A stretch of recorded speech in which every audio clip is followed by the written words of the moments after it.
A very good morning to you, and thank you for joining us once again. My name is Dakbo Aruwajoye. Today we have an August visitor. It's not every day we get someone like him in our studios.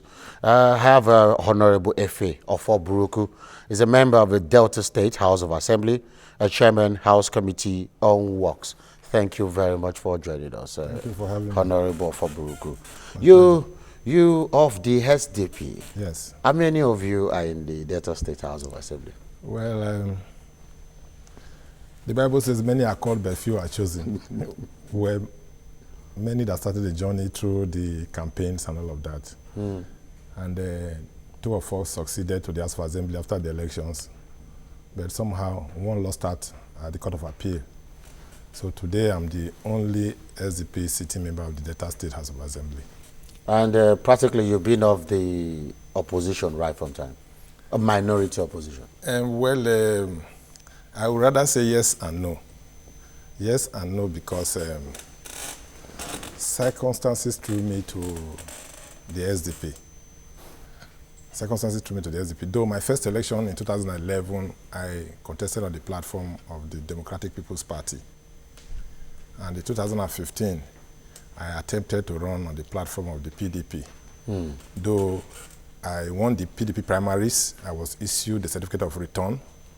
But let me borrow the words of the former president, Olusegun Obasanjo, who did say that the primaries of Rotimi Amaechi had K-leg. Had K-leg. So after winning the primaries, being issued a certificate of return, 2 weeks later I was told that my primaries had K-leg. Okay. And I was wrongly substituted. Unfortunately, by somebody who did not even participate in the primaries at all. Wow. But you know, elections is a matter of what the people want. They can express their choice by their votes. Okay. While contemplating on going to court, my constituents felt that they have another chance of showing that I'm still the preferred candidate. So they insisted that I should go to another platform. And you won on that platform? Yes, so the only available platform at that minute was the Social Democratic Party, the SDP. How does it feel being in the minority, only you in the House, and eventually you still the chairman, House Committee on Works? How did you do it? Yes, well, ideally, I should actually suffer being a minority member of the House. But because I am not a new member of the House, and a lot of those in the government of Delta State are people who I know one-on-one, who have interacted with before, who we have politics together one way or the other. The leadership of the House, led by Right Honorable Monday Buya, the state government, and some of my leaders I respect so much, like Senator Egoyota Amori and others, they thought it was that I should be carried along, having struggled back to the House on another platform. In the light of that, I was given the huge responsibility to chair the House Committee on Works.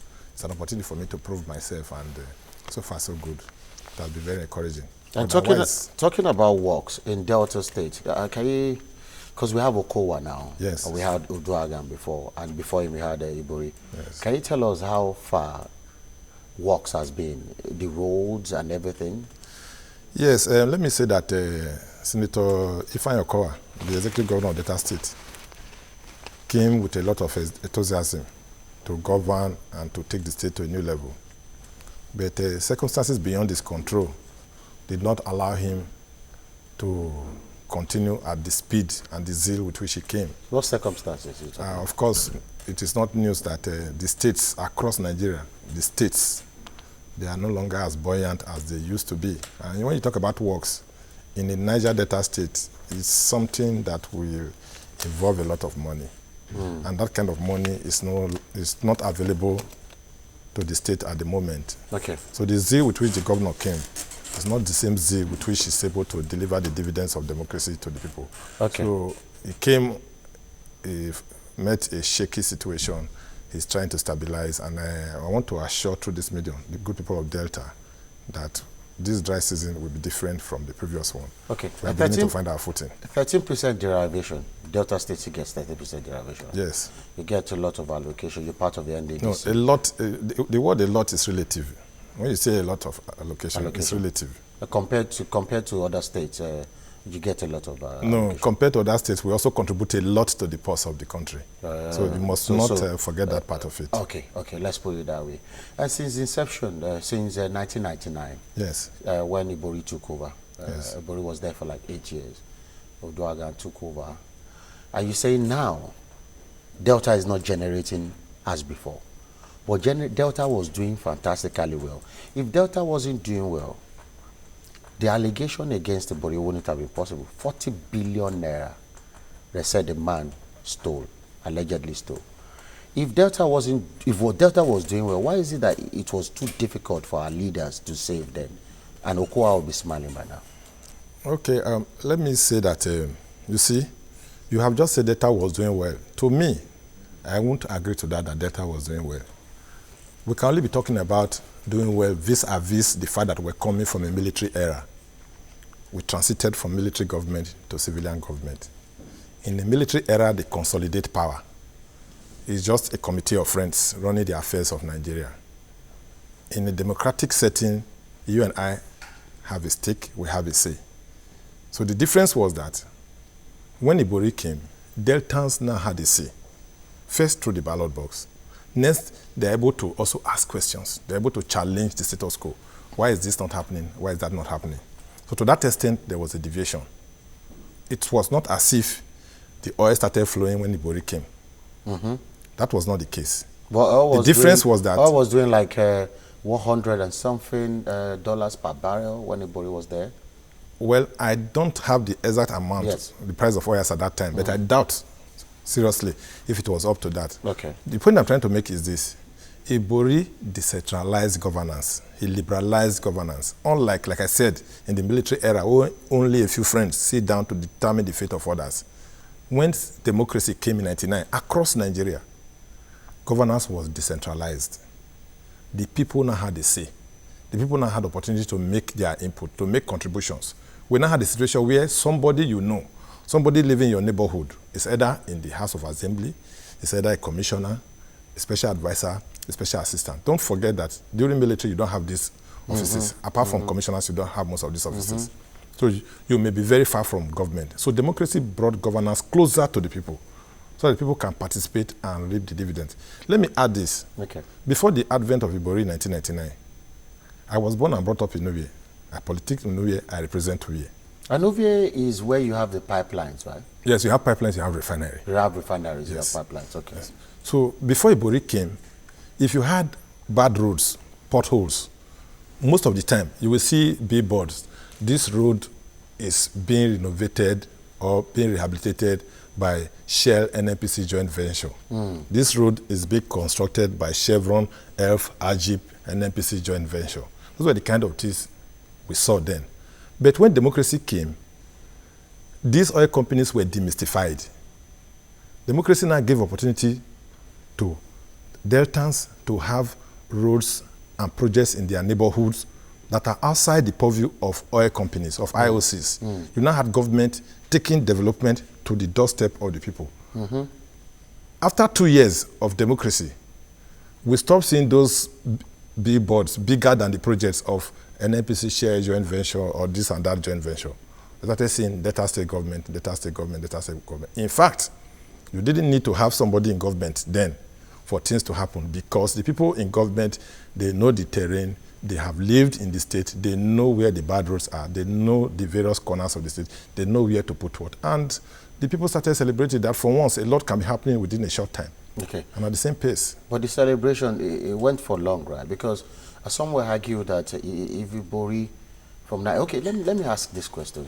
How did you receive it that most of the people, especially people of the Ethiopia local government, Ethiopia West in your area and Delta, were all jubilant, were jubilating when Ibori was released from the UK prison? And some people will argue, how can you be jubilating when they said someone stole around 61.8 billion naira, 61.8 billion naira from the coffers of the Delta State government? It was even argued that even Ibori used Delta State as a collateral for his personal loan. How can people be jubilated? That's the argument of some people. Though some people are saying Ibori is an illustrious son. Let us jubilate. What is your own take? Well, I will say that there are two sides to it. I don't know anywhere in this world where a loved one, either a family member, a friend, a church member, or somebody we know, will be in prison for 13 years, 13 prison years, and the person is released. Then the members of the family or the friends and well-wishers will begin to mourn. There is nowhere like that. It is just normal for friends, family members, close associates to celebrate his release. Don't forget that the man in question is a politician. Yes. And having been governor of Delta State for 8 years, he is no longer limited to Ethiopia West local government. Okay. His local government is now Delta State, at least conservatively. Okay. So you expect that his political friends, associates, members of his political family will cut across the 25 local governments of Delta State.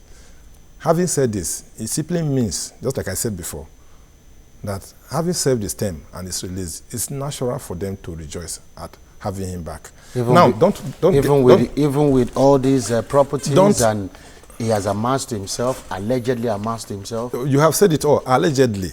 You have said it all. But allegedly. He confessed. We'll talk more about this. There are a whole lot. Can you do me a favor? Let me ask, have you been to the police station before? Yes. You have been to the police station? Yes. Do you agree with me that sometimes you can be compared to an offense you did not commit because you're under duress? Okay, that's another dimension. But can we go on the short break? When we'll come back, a lot to be discussed. Thank you very much. Stay with us.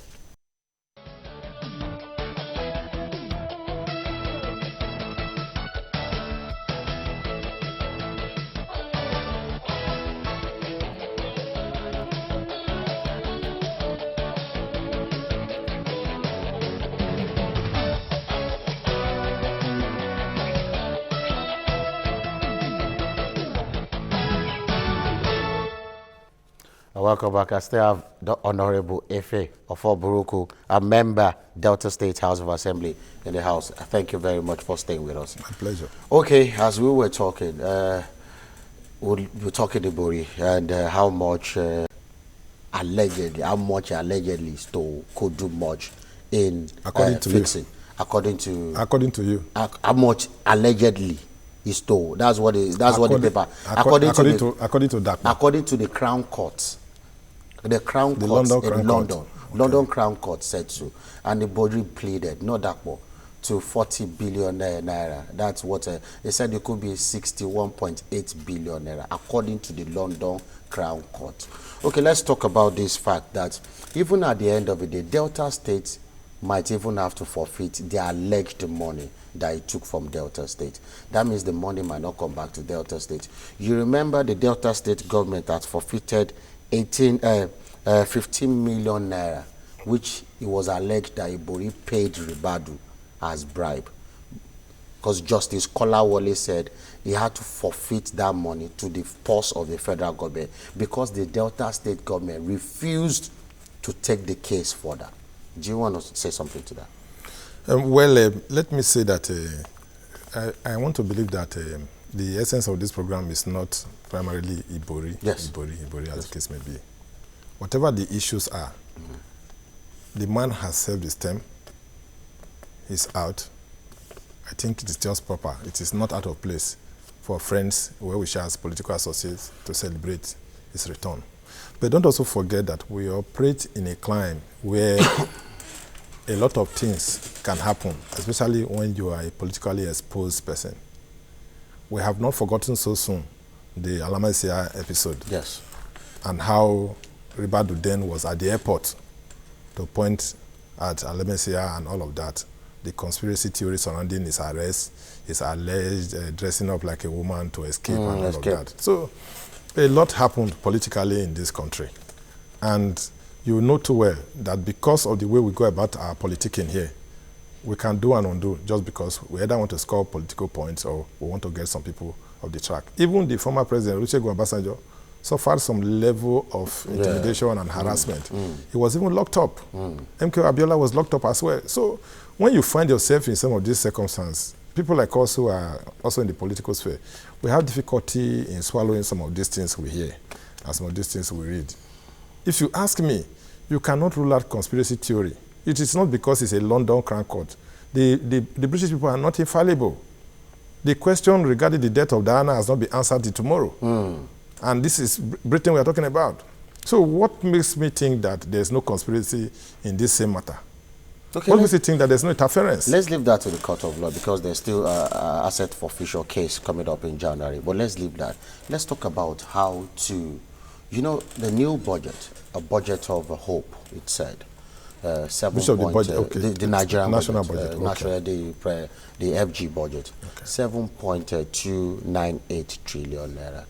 And we should, that's the proposed budget. We should meet this budget if we are doing 2.2 million barrels per day. And you're saying a refinery, you have a refinery at your backyard, your pipelines in your backyard. Do you think we can make 2.2 million barrels a day?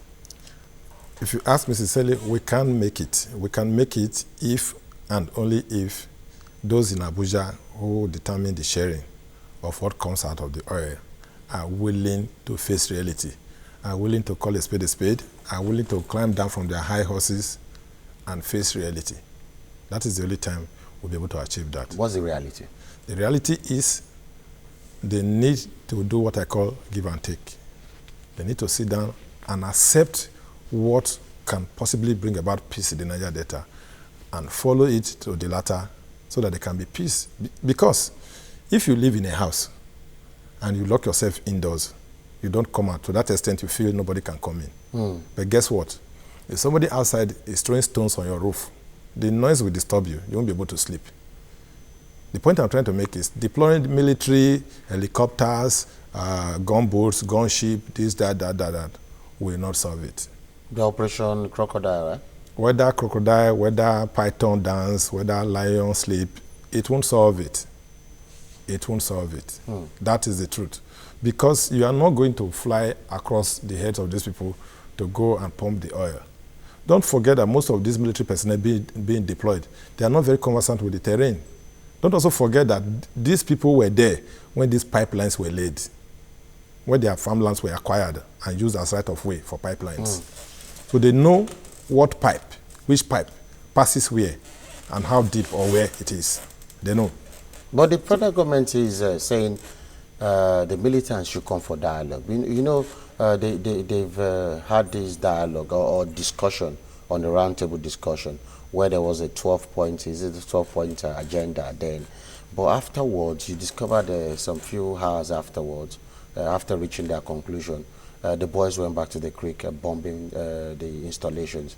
But now, do you think the boys are ready for dialogue? Let me quickly say that if you ask me, the late President Umar Musa Yar'Adua started this peace process.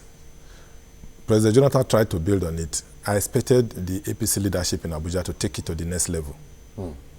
But what we have today is that we have gone back to the very beginning. Are you saying that the president should not call for another amnesty for people to lay down their arms? If you ask me, the present government had less work to do. What do you mean by less work? Less work because Yar'Adua already started the peace process. Jonathan took it to another level. They were supposed to take over and build on it, and not to allow the thing to begin to degenerate again. So to that extent, I think they got it wrong. But what we are saying is, having come this far, peace is still very possible. Peace is still achievable. All the government needs to do is to be sincere. You see, in the politics of oil in Nigeria, there is the Lagos perspective, there's the Abuja perspective. A lot of these people making pronouncements and taking decisions and making suggestions have not been to the Niger Delta.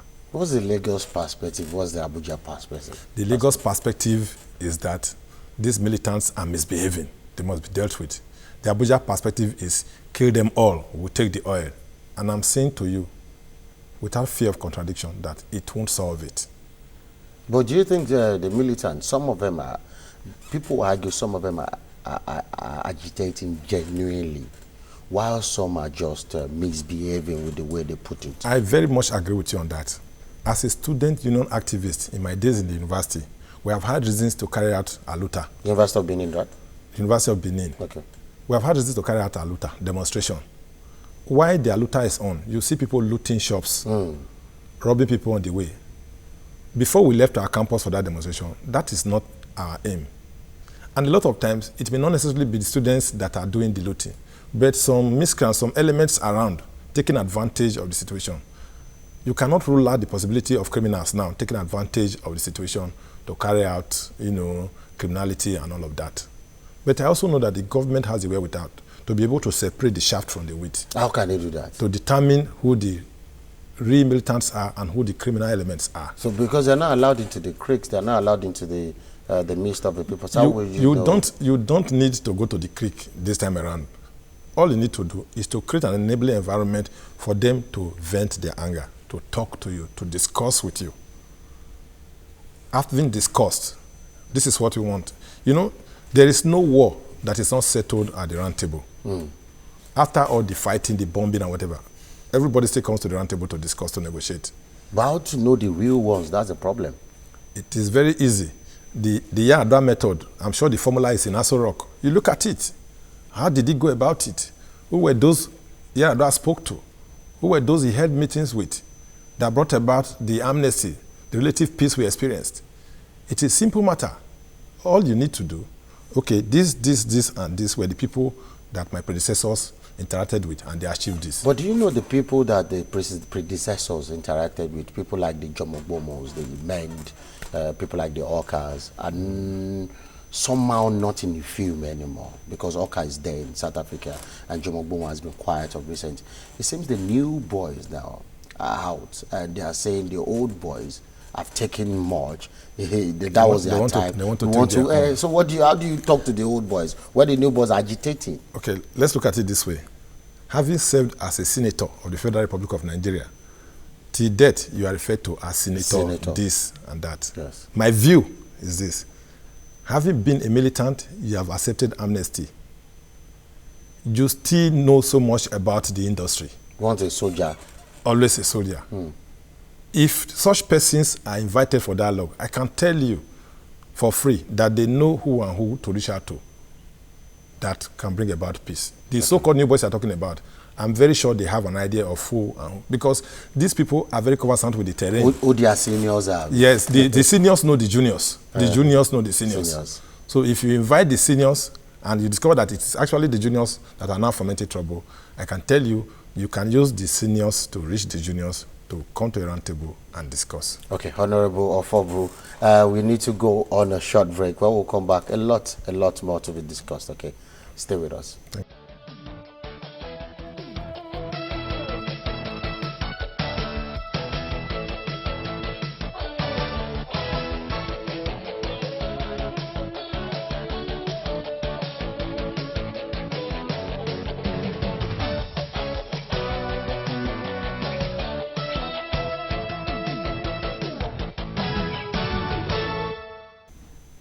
Welcome back. I still have Honorable Efe of AROCHUKWU of the Delta State House of Assembly. And we were discussing, you told me initially you are from OVA local government. Yes. It's got a refinery. Yes. How is the life of the people? How do you picture the life of the people there? And what should the life look like really, if practically what should come to the people are really coming? What the people are meant to get really come to the people? Well, I think this is a very sensitive area. It's unfortunate that in Ubia, particularly in Ekma, my hometown, we have a refinery, but you need to come there. You see, that's why I said... For how many years has the refinery been there? The refinery has been there for more than 35 years. I think the refinery came on stream sometime in 1979, if I'm not mistaken. What's that refinery called? This is the Warri Refinery. It is called the Warri Refinery, yes. A petrochemical company. But it's actually situated in Ekma. Yes. So give us a picture of what Ekma looks like. Well, Ekma looks like a typical rural center where you have some tarred roads. Some tarred roads. Yes. Then you have a few persons coming up with some contemporary structures, though it is purely an unplanned area, as it were. Like I tried to say earlier, we have a refinery that we don't benefit from positively. The only benefit we, as Ekpan people, as Soviet people, get from the refinery is a negative one, which is the carbon emission from the refinery, the black rain that falls in that neighborhood. Because my house is less than 500 meters, about, let's say, a kilometer from the main entrance to the refinery. And the emission goes on every day? On daily basis. You see, this Rivado bribe money that was given to him, and the court said this and that, I would suggest to the honorable member, when you go, but when you resume, call your people together so that you people can meet the governor and appeal for that money. Because why am I saying this morning? You see, we are talking about recession, agreed. That money will solve some problems in Delta State. Not only Delta, but if you go around the Delta State, you know, there are certain projects which the governor has embarked. If you can help your honorable members and appeal, get the government to appeal, so that money will come back to help solve problems. And the issue of military, like the United States, yes, there is no need of military presence or military coming to do anything in Nigeria. Because if you look at other areas where the military has intervened, it does not bring any result because you don't use force. Look at what happened between Obama, Trump, and Clinton. At the end of the day, what happened? The FBI. What happened? The report they've got is not different, and now Clinton is blaming FBI. So force does not solve any problem in any environment. Okay. And the elders in the Niger Delta, we need their presence. Okay. We need their contribution in the Niger Delta because the elders cannot, because if you look at the budget so far since the session of Niger Delta Commission, like the NDDC, go to put to over it. NDDC being the hostel. How much are they? 40,000 naira per section, which is very, very expensive. Okay. Must it be like that? It shouldn't be like that. You should be honorable that you should look into all this. The students are supposed to benefit. All right, thank you so much, Mazi, for that. You have said many together. Yes. Which one do you want to? Okay, let me quickly respond to Mazi OKOROAFOR. I very much agree with him to a large extent. There's a saying in my place, what that means is, if a bee or fly perches on your testes, you have to kill it with care. Otherwise, if you use the anger of the fact that a bee is resting on your testes to smash it, will be disastrous. Yes, you know what that means. I think that is the approach of the federal government to the Niger Delta issue, and it's not going to help any of us. Right now, the militants are like bee. They have perched on the testes of the federal government, which is oil production. So you need to take it easy. Yes, so the federal government needs to apply wisdom. Wisdom is the correct application of knowledge. They need to have proper knowledge of what it entails and apply it correctly. Okay. So that at the end of the day, it will be a win-win situation. Okay. The military approach is smashing that fly with anger. But he was saying something about the elders should come forth and do much of talking also. Yes, whereas I agree on the issue of elders, but partially, because where it has reached, it has gone beyond just the elders. Okay. Can I quickly take ALHAJI SUBAIR? Good morning, sir. Yes, my honorable man, good morning, ALHAJI SUBAIR. Good morning, ALHAJI SUBAIR. Yes. I want to ask the honorable, you remember Nigeria? Initially we were being colonized, but we were free from colonization. I want you to comment on this issue. Our leader now that is leading us, start carrying our wealth overseas. What is suit to that? Is it no more than colonization or slavery? For our own leaders, carrying our own commonwealth, go to, Western world. That is one. The other one is the issue of military. I'm happy you came from, Warri side. Oil derivation has been given to the leaders 5 years back. Look, I'm a product of Petroleum Institute. PTI. In Florida. In Efron? PTI is in Efron? In my local government. Not worry. Yes. A lot of derivation has been given to the leaders in the oil producing area. Up to now, they now introduce Minister of Niger Delta. Niger Delta, and etc., etc. What do you think about all those money that has been given to the leaders that has not been utilized well, and they're not castigating people? I think I know much about this issue. That is why I'm saying I'm not happy about it, because a lot of things have been done to the leaders in the oil producing area, which they are mortgaging their people. Okay, ALHAJI SUBAIR, let's honorable take it from there, because that's where I was going to. The leaders the impact or the contribution, and he's saying a lot of money has been channeled to that place. 30% derivation, as at now 90-something billion naira has been earmarked for that region. A lot of money has been earmarked into the region. Where has the money gone to? Okay, quickly, there are several issues. I hope I don't forget any. Yes. You see, one of the challenges we have as a people in Nigeria is we think when we hear budget, 90 billion, 100 billion, we think the 100 billion is available for spending. It's an estimate. But the ones that were earmarked, Let me finish. It's an estimate. So you assume that you should be able to, rake in this amount of money within the year, and you tend to spend this amount in so sector or this area. That is what the budget is all about. But you started by telling me about the possibility of producing 2.1 million barrels per day. So at the end of the day, if we are not able to meet our production quantum or target, it simply means we may not be able to generate that money to put in the various areas. Like ALHAJI SUBAIR said, if I'm not mistaken, yes, he said he schooled at the Petroleum Training Institute in Efrun, the headquarters of my local government, PTI. The truth of the matter is we forget that what it will cost to build a kilometer of road in Kaduna is not the same as the Niger Delta terrain, whether you believe it or not. I was in Yenegua a few days ago, and I was amazed why, even with the complaints that my place, you need a lot of money to be able to build roads because of the terrain, Yenegua is even worse.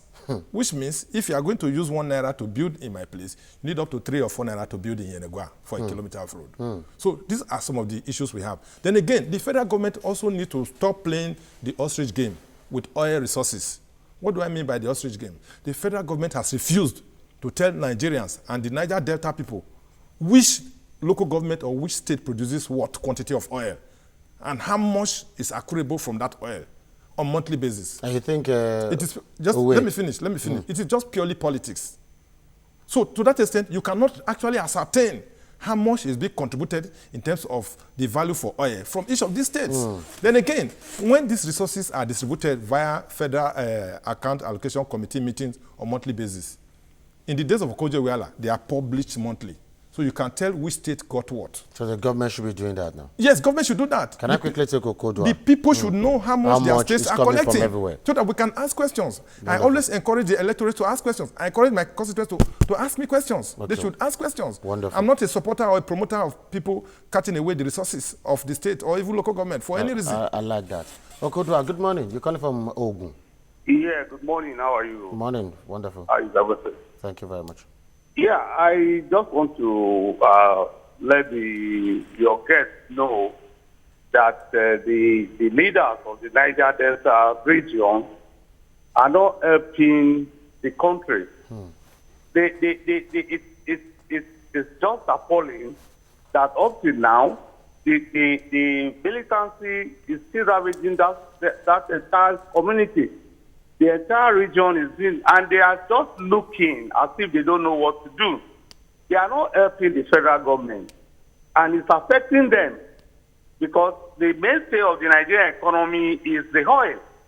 And if they cannot produce this oil, how will they develop their own state and region? I think the Honorable should tell us what they are doing in their own little way to stem this militancy thing. Thank you and good morning. Okay. Maybe you want to tell him. Okay. Well, as a person, I have embarked on serious advocacy. Serious advocacy. You know why? Well, the situation we have just now is that of a leper. A leper cannot milk a cow, but the leper can spill the milk.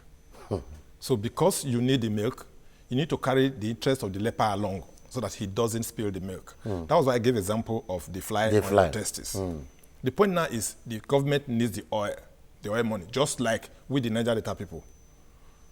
Because of the fact that the benefit accruable to the Niger Delta people, either through the federal, state, or local government, the people have realized that it's not good enough.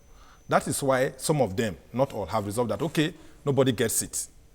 Let us all go to ground zero. You just waste it. Yeah, so you don't take it, I don't take it. But do you know it's adding to the problem of the Niger Delta? Of course, that was why I said people like us have embarked on serious advocacy. Serious advocacy. That is why we keep telling the youth and others that this method has outlived its usefulness. We need to look at other ways of reaching a workable agreement with the federal government. Because whether you like it or not, our laws today does not allow us to go into mining of oil. Yes. Oil is on the exclusive legislative list. Yes. To that extent, then, okay, you want to mine oil from my backyard. So let's talk. Yes, let's talk. Okay. Pastor Leonard from Ojo. Good morning, Pastor. Good morning. Morning, sir. Hello, good morning, Mr. Dapo. Good morning, Pastor. I want to contribute on your topic, Niger Delta issue. Okay. Now, from my own experience, to make peace with them is good, but it's going to be a temporary one. If you watch all the leaders who have led us, it was making peace, and at the end, there's no solution. The best solution, let me tell you the truth, is to restructure this nation. Let each state control what's coming out from their state, and give the government, federal government, whatever percentage. And if you watch, before when we were at primary school, we used to hear, cocoa from west, we hear palm oil from this, and team from Jos, and all the granite from north. Those things now you cannot hear about, because the power is from the center. Okay. And that power that is from the center is to concentrate on this oil issue. And you can see that the Niger is not developing. Let me tell you the truth. How many years now? So the only way is a lot of states control what is coming out from their state and give the federal government. But they will not allow it because there are some set of people. So Pastor, you think they will not allow it because of the restructuring is the way? That's what you think? Yes, restructuring is the way. All right. Thank you so much, Pastor Leonard. I have to let you go now. At this juncture, we need to go on yet another break. And when we come back, the discussion continues. Don't go anywhere, please.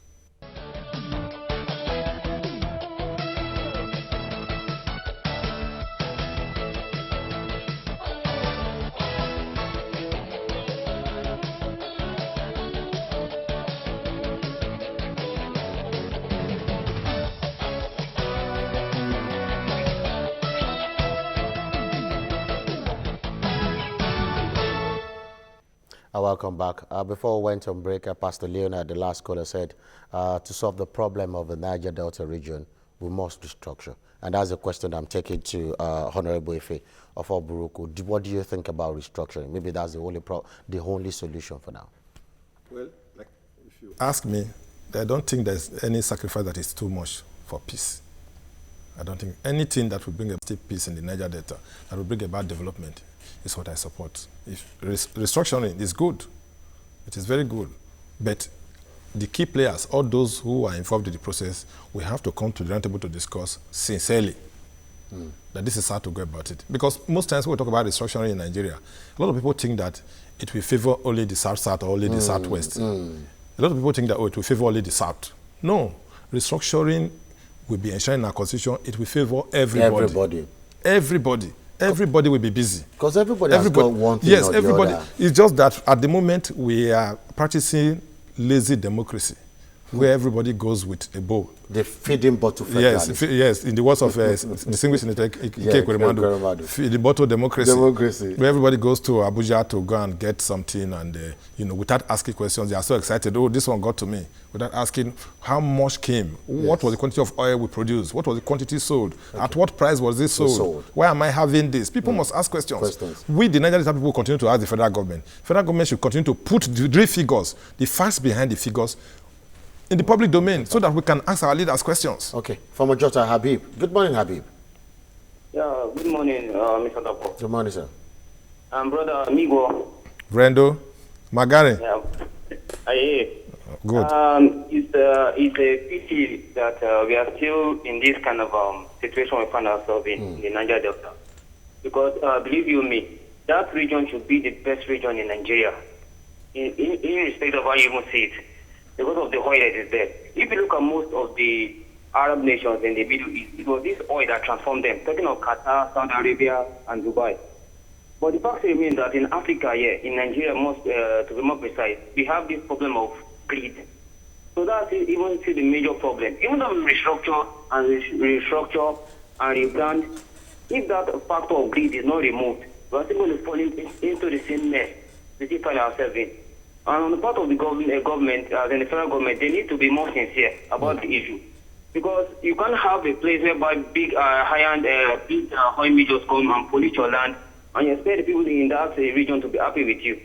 And what led to this militancy? It was due to the pollution, and the government were not really turning an eye to their plight. That what really led to this militancy now. Okay, so we have sincerity of purpose, and this factor of greed is being removed. That's why you can have a headway in this fight of the Niger Delta. Thank you very much. Thank you so much, Habib. And what's the role? Do you, via other means, do you challenge the IOCs? Because it seems, what does it look to you? They just come here and just tap whatever we have. Do they give back to the society?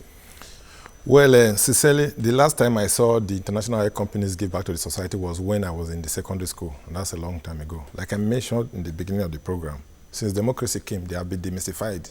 Those little crumbs they used to give, we don't see them anymore. It's only state government we see doing some few things. So they don't even do all those roads you used to see there? No. You hardly see any oil company doing anything now. They tell you a lot of stories. We have not been producing. Is it the government that is not making them to? I don't want to agree to that. Let us look at this thing holistically. When these companies came ab initio, the host communities were largely involved in the terms of contract or agreements they signed. A lot of the documentation regarding IOCs are done either in Lagos or Abuja. After that, they come to the Niger Delta to operate without even knowing the terrain or knowing the interests or the stake of the people. Is it not amazing that with the volume of oil we have in the Niger Delta, you have less than 10% of Niger Deltans working in oil companies? It is easy to blackmail. Is that a fact? Yes, it is easy to blackmail us that we don't go to school. It's not true. Or they don't want to work? It's not true. Okay, can I quickly take It is not true. It's not true. I know the paycheck of the oil sector is reasonable, makes a lot of sense. There's nobody who doesn't like quality money. Everybody will. Yes. Yeah, I know. Yes, I personally know how many times I applied to be employed in these companies. And you with all your degrees? Yes, and nothing came out of it. And you're from the community? Yes, I know how many tests and interviews I did at Chevron in Lekki. They even put me in hotel on some occasions. But I think they used to give people from that town I, as a student, I studied with Shell scholarship in the university. Shell gave me scholarship. That was then. But having given me scholarship, did I fail? No. Did I graduate? Yes. Did I graduate? Well, yes. But did they employ me? No. Are you saying they don't need my service? They come there to drill oil. They conduct tests and interviews in Lagos and other places, recruit people and post and tell you that they just transferred them from Lagos office.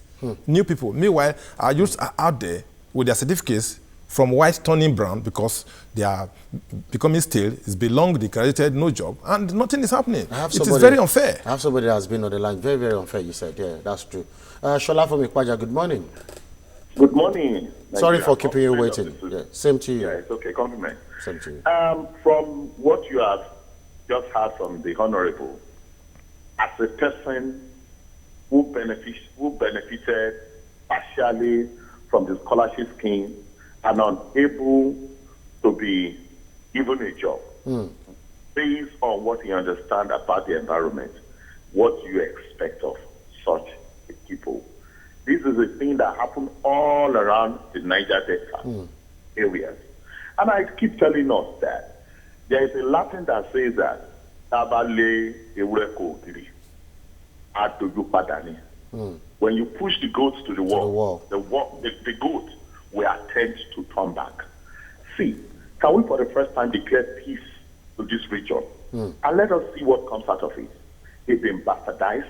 Their environment has been polluted. Yes, they are aggrieved. But can we now begin to look at what really affected them? Let us also question the leaders. I am sorry to mention it. The Etiabet of this world, the Iteke of this world, even the so-called militant warrior, the Bomobomo or the Bomobomo, and they make, now they are rich. Yesterday, 15 years ago, when you see them wear clothes, you don't even want to get closer. But today you want to celebrate them. They make money from these people. How much are they investing? How many of them even have a salon in their environment? How many companies have they created in those environments? Some have universities in Benin. These leaders that are fought in the past, the ones that are fighting now, the ones who made money amongst the people, what have they contributed? How many individuals give scholarship to these people? How many of them build companies Instead, they go to Germany, they go to Europe. These are questions that we need to ask. A lot of questions. They are not educated. They contest for governorship elections. They are in the House of Assembly. They are in the House of Reps. They are in the House of Senate. And you are saying they are not educated. Come on, we should stop all this trash and let's talk sense to Nigeria. All right, and thank you so much, Shola, for that. And when we went on break, because he said a lot of questions there. Before we went on break, he said the problem in Niger Delta, what is happening in Niger Delta, if we want solution, we can get it within a month. Yes, we can. Do you want to help the federal government if they don't know what you want to say?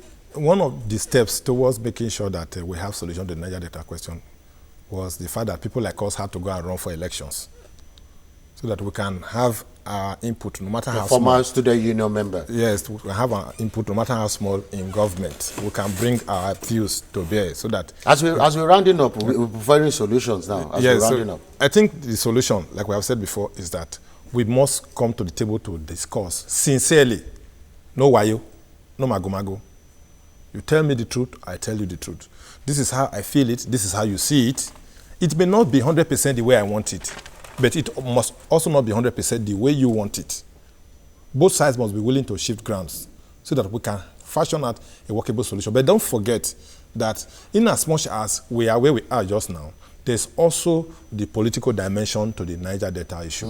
You cannot rule that out. So persons also feel that they should be the ones controlling certain areas of government. They don't have it. So let us hide under the cloak of the underdevelopment and the marginalization of the Niger Delta, yes, to foment trouble so that we can draw attention. What we have said in this forum this morning is that enough of all of this. We need to come back to the table. We need to open up the oil companies, for instance, they operate like a secret cult. We need to open up the oil companies. They are the people who are qualified in the Niger Delta. Make them accountable. Yes, the people who are qualified in the Niger Delta to get jobs, when they are openings, they should be given the opportunity to get these jobs, to have jobs. That is not to say we are excluded on other Nigerians, no. But they should have a reasonable share. You cannot work in a palm oil mill and not get stained by palm oil, for Christ's sake. It's very unfair. And with like $50 per barrel and just imagine, and we're doing 2.2 million barrels per day, and there's relative peace in Niger Delta, Nigeria should be smiling too. Definitely. Wonderful. Definitely. Wonderful. Definitely. Wonderful. Thank you so much, Honorable Efe Ofor-Buruku, member at Delta State House of Assembly. He's chairman, House Committee on Works, and is a member of the SDP, the only SDP. Yes, the only SDP member. Thank you so much. My pleasure. Really enjoyed having you around. Maybe we'll have more of you later, okay? Thank you very much. Thank you so much. So that's our program for today. Join us tomorrow for another interesting episode. My name is Dakbo Aruwa Joy. Bye for now. God bless Nigeria.